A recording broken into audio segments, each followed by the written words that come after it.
Experiencing problems with the Authorise Payment feature on your Tesco Bank app?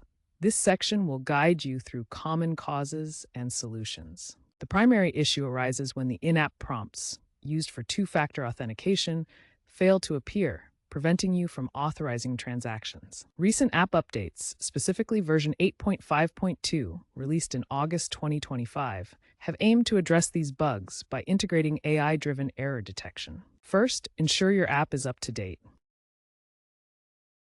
Next, confirm you have a stable internet connection. Check your app notification settings. Make sure Tesco Bank notifications are enabled. For Android users, disable any battery optimization settings that might restrict background app activity. If prompts still don't appear, try restarting the app or clearing its cache. If the main in-app prompt fails, the app is designed to default to SMS backup, sending a code to your registered phone number. Ensure this option is enabled in your app settings. For persistent problems, ensure your device is compatible with the latest app version.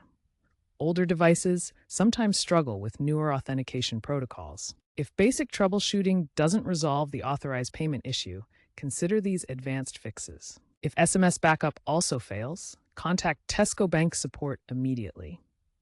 There could be an issue with your registered phone number or account settings.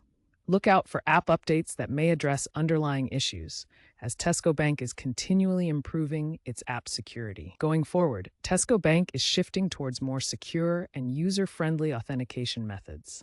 Expect to see increased integration of biometric authentication, like fingerprint or facial recognition, in future updates, reducing reliance on traditional prompts and SMS. By 2027, Tesco plans to phase out SMS backups entirely, favoring app-only or hardware tokens for enhanced security. Stay informed about these changes to ensure a smooth transition to newer authentication methods.